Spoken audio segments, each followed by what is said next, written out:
أعوذ بالله من الشيطان الرجيم بسم الله الرحمن الرحيم الحمد لله رب العالمين والصلاة والسلام على أشرف الأنبياء والمرسلين وعلى آله الطيبين الطاهرين اللهم صل على محمد وآل محمد وعجل فرجهم۔ پچھلے درس میں ہم نے مسافر کی نماز کو بیان کیا۔ ایک نقطہ میں عرض کرنا چاہ رہی تھی پچھلے درس میں کہ جو مسافر کی نماز میں 40 کلومیٹر ہم کرتے ہیں، یعنی کہ کتنا 40 کلومیٹر، تو وہ کہاں سے کہاں تک کرنا ہے، اس کا حساب کہاں سے شروع ہوگا 40 کلومیٹر کا۔ تو جب آپ لوگ اپنے وطن سے اگر سفر کر رہے ہیں تو اپنے وطن کی باؤنڈری سے، یعنی کہ مثلا اگر آپ کا وطن گجرانوالہ ہے مثال کے طور پر، تو آپ نے گجرانوالہ کی جو حد ہے وہاں سے آپ نے کلومیٹرز گننے شروع کرنا ہے، جہاں گجرانوالہ ختم ہو جاتا ہے، اپنے گھر سے نہیں، اپنے محلے سے نہیں، بلکہ اپنے شہر کی جو باؤنڈری ہے وہاں سے آپ نے 40 کلومیٹر گننا شروع کرنا ہے۔ اور آگے آپ نے جہاں جانا ہے، جس شہر میں، اس شہر کی باؤنڈری نہیں دیکھنی، بلکہ اس شہر میں آپ نے جہاں جانا ہے وہاں تک آپ نے دیکھنا ہے کتنے کلومیٹر بن رہے ہیں۔ مثلا آپ گجرانوالہ سے نکلے ہیں اور آپ نے لاہور میں کہیں اندر کسی جگہ پہ جانا ہے، تو آپ نے گجرانوالہ کی باؤنڈری سے گننا شروع کرنا ہے۔ اور لاہور میں جب آپ جس جگہ اندر جا رہے ہیں، لاہور کی باؤنڈری نہیں دیکھنی، حد نہیں دیکھنی، نہیں، لاہور میں جس جگہ آپ اندر جا رہے ہیں اس جگہ تک آپ نے دیکھنا ہے کتنے کلومیٹرز بن رہے ہیں۔ اس کلومیٹرز کے مطابق آپ نے اپنی نماز کا حساب کرنا ہے کہ 40 ہیں یا نہیں ہے۔ میں نے آپ کو مثال دی تھی، آپ کو ایک دفعہ پھر رپیٹ کر دوں کہ جب آپ نکلیں تو اپنے وطن کی حد سے گننا شروع کرنا ہے، اور جس مقصد تک آپ نے، جس پوائنٹ تک آپ نے جانا ہے وہاں تک آپ نے دیکھنا ہے کہ کتنے کلومیٹرز آپ کا سفر بننا ہے۔ آج جی نماز آیات۔ نماز آیات کتنی چیزوں کی وجہ سے واجب ہوتی ہے؟ نماز آیات 3 چیزوں کی وجہ سے واجب ہوتی ہے، 3 چیزیں سبب بنتی ہے نماز آیات کے واجب ہونے کا۔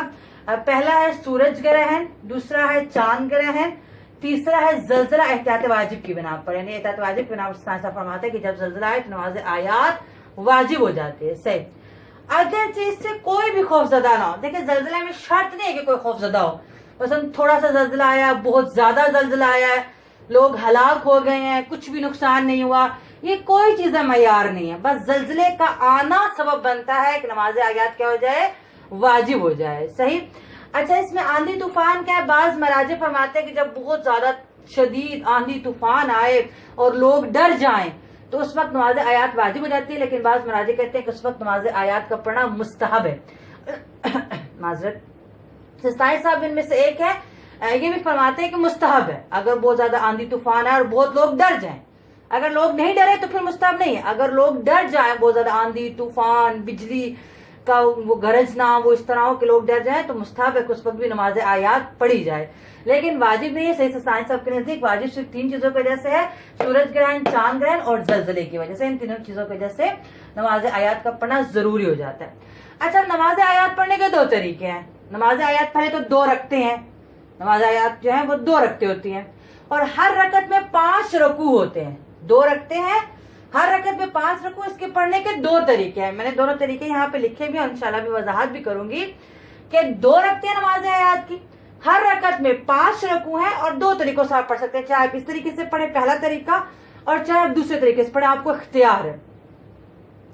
پہلا طریقہ کیا ہے؟ پہلا طریقہ یہ ہے کہ نیت کرنے کے بعد تکبیر کرے اور الحمد اور کوئی ایک پوری سورت پڑھے، کوئی سی بھی، سورہ کوثر پڑھ لے، سورہ قل اللہ احد، کوئی سی بھی ایک سورت پڑھ لے، اور رکوع میں جائے، پھر رکوع سے سر اٹھانے کے بعد دوبارہ الحمد، سورہ الحمد بھی پڑھے اور سورت پڑھے، اور پھر رکوع کرے۔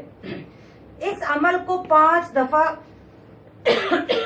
معذرت، اس عمل کو 5 دفعہ دہرائے، اور 5ویں رکوع سے قیام کی حالت میں آنے کے بعد 2 سجدے بجا لائے، یعنی جب پورے 5 رکوع ہو جائیں گے پھر سیدھا کھڑا ہو، جیسے ہم کہتے ہیں سمع اللہ لمن حمدہ، پھر 2 سجدے بجا لائے۔ اب پہلی رکعت ختم، دوسری رکعت کے لیے پھر اٹھ کھڑا ہو اور پہلی رکعت کی طرح دوسری رکعت پڑھے، یعنی اسی طرح 5 رکوع کرنے ہیں، ہر رکوع سے پہلے الحمد سورت پڑھنی ہے، پھر رکوع پہ الحمد سورت، پھر رکوع، اور جب دوسری رکعت پڑھ لے، یعنی کہ جب 5 رکوع، دوسری رکعت کے 5 رکوع ہو جائیں، پھر سیدھا کھڑا ہو، 2 سجدے بجا لائے، پھر تشہد اور سلام پڑھ کر نماز کو تمام کر دے۔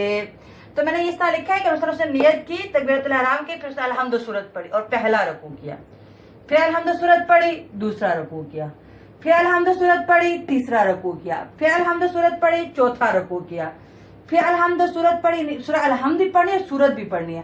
اچھا یہ آپ نے توجہ کرنے کہ الحمد صورت کھڑے ہو کے پڑھنی ہے، رکوع میں نہیں پڑھنی، یعنی یہ نا آپ لوگ کنفیوز ہے کہ شاید رکوع میں الحمد صورت نہیں. دیکھیں کھڑی ہے، مثلا میں آپ کو مثال دیتی ہوں، میں کھڑی ہوں، میں نے نیت کی تکبیر کی الحمد صورت پڑھی، پھر میں رکوع میں گئی، رکوع میں جو ذکر ہے سبحان اللہ کو پڑھا، پھر کھڑی ہوئی، پھر میں نے قیام کی حالت میں الحمد صورت پڑھی، پھر میں رکوع میں گئی، پھر رکوع میں جا کے وہ جو رکوع کا ذکر تھا سبحان اللہ پڑھا، پھر کھڑی ہوئی، پھر قیام کی حالت میں الحمد صورت پڑھی اور پھر رکوع میں گئی. اسی طرح 5 رکوع کرنے ہیں. جب 5واں رکوع کر لینا ہے تو سیدھا کھڑا ہونا ہے، سیدھا کھڑا ہو کے سمیع اللہ لمن حمدہ، پھر نیچے بیٹھنا ہے، پھر 2 سجدے. اسی طرح پھر دوسری رکعت میں بھی جب وہ کھڑی ہوگی تو الحمد صورت پڑھے گی، کھڑے ہونے کی حالت میں، قیام کی حالت میں، پھر رکوع، پھر سیدھا کھڑا ہو کے الحمد صورت، پھر رکوع، پھر سیدھا کھڑا ہو کے الحمد صورت، پھر رکوع، پھر الحمد صورت، پھر چوتھا رکوع، پھر الحمد صورت، پھر 5واں رکوع، پھر 2 سجدے، اس کے بعد تشہد اور سلام دوسری رکعت میں. دوسری رکعت میں پھر تشہد اور سلام پڑھ کے نماز کو ختم کر دیں گے. یہ پہلا طریقہ ہے نماز آیات پڑھنے کا. پہلے طریقے میں کیا کرنا ہے؟ نیت اور تکبیر، اس کے بعد پوری الحمد، کوئی سی ایک پوری صورت، چاہے چھوٹی صورت کا انتخاب کرے، پوری صورت پڑھنی ہے اور رکوع کرنا ہے، الحمد صورت کھڑے ہو کے پڑھنی ہے، پھر رکوع میں جانا ہے، پھر کھڑے ہو کے الحمد صورت پڑھنی. اس طرح 5 رکوع کرنے ہیں. دوسرا طریقہ کیا ہے؟ دوسرے طریقے میں خارانے سے پہلے کہ میں یہاں پڑھوں تھوڑا سا آپ کو وضاحت کر دوں. دوسرے طریقے میں الحمد کے بعد ایک سورت کو 5 حصوں میں تقسیم کر لے. کوئی بھی ایک سورت اس کو 5 حصوں میں تقسیم کر لے. اب چاہے اس کی 5 آیتیں ہیں تو وہ 5 آیتوں 5 حصے ہو گئے، 10 آیتیں ہیں تو 2 آیتوں کو بنا کے 5 حصے ہو گئے، صحیح. 15 آیتیں ہیں 3 آیتیں بنا کے، ایک سورت کو 5 حصوں میں تقسیم کرنا ہے، 5 حصوں میں. اب 5 آیتوں والی سورت آپ لے لیں، جیسے قل اعوذ برب الفلق جو ہے وہ 5 اس کی آیات ہیں، وہ لے لیں. اچھا اب اس میں کیا کرنا ہے؟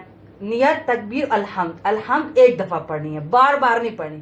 دیکھیں پہلے طریقے میں بار بار الحمد پڑھی، دوسرے طریقے میں الحمد صرف ایک دفعہ پڑھنی ہے اور اس سورت کا پہلا حصہ پڑھنا ہے، رکوع میں چلے جانا ہے. رکوع کے بعد کھڑے ہو کر سورت کا دوسرا حصہ پڑھنا ہے قیام کی حالت میں، پھر دوسرا رکوع کرنا ہے.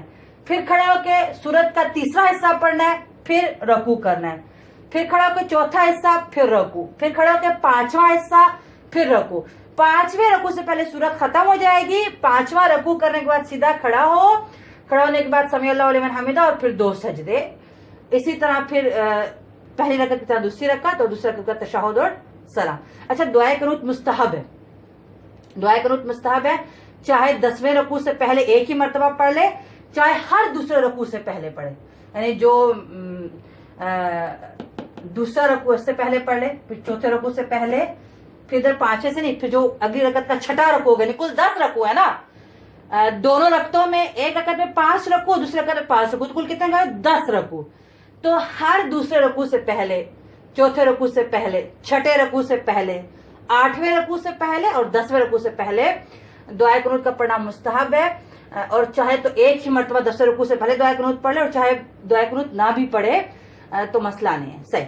تو اب دوسرا طریقہ کیا ہے جی؟ نیت کرنے کے بعد تکبیر کا اور سورہ الحمد پڑھنے کے بعد ایک سورت کی آیتوں کے 5 حصے کرے اور الحمد کے بعد ایک حصہ پڑھنے کے بعد رکوع کرے، پھر کھڑا ہو جائے اور سورہ الحمد پڑھے بغیر، اب دوبارہ سورت نہیں پڑھنی، سورت کا دوسرا حصہ پڑھے اور رکوع کرے، پھر کھڑا ہو جائے اور تیسرا حصہ پڑھے اور پھر رکوع کرے، یہاں تک کہ 5ویں رکوع سے پہلے سورت کو ختم کر دے. 5ویں رکوع سے کھڑا ہونے کے بعد 2 سجدے کرے، پھر دوسری رکعت بھی پہلی رکعت کی طرح پڑھے اور تشہد و سلام پڑھ کے نماز ختم کرے. یہ میں نیچے لکھا ہے نیت، تکبیر، تکبیر کے بعد الحمد، سورت کا پہلا حصہ، پہلا رکوع. اب دوبارہ الحمد نہیں پڑھنی، سورت کا دوسرا حصہ، دوسرا رکوع، سورت کا تیسرا حصہ، تیسرا رکوع، سورت کا چوتھا حصہ، چوتھا رکوع، سورت کا 5واں حصہ. اب سورت ختم ہو گئی، 5واں رکوع، 5واں رکوع سے کھڑے ہونے کے بعد 2 سجدے. پھر دوسری رکعت میں اسی طرح الحمد پڑھی. اب دوسری رکعت میں الحمد دوبارہ پڑھنی ہے، یعنی کہ جب آپ پہلی رکعت میں ایک دفعہ الحمد اور پھر سورت کے 5 حصے کر لینے ہیں، دوسری رکعت میں بھی ایک دفعہ الحمد پڑھنی ہے. دوسری رکعت میں کھڑا ہو کے ایک دفعہ الحمد پڑھی، سورت کا پہلا حصہ، پہلا رکوع. اب دوبارہ الحمد نہیں پڑھنی، بس ایک ہی دفعہ. سورت کا دوسرا حصہ، دوسرا رکوع، سورت کا تیسرا حصہ، تیسرا رکوع، چوتھا حصہ، چوتھا رکوع، 5واں حصہ، 5واں رکوع، پھر کھڑے کر 2 سجدے اور پھر تشہد اور سلام پڑھ کے 2 رکعت پوری ہو گئی. تو یہ تھا نماز آیات کا دوسرا طریقہ کہ جس میں ہم نے الحمد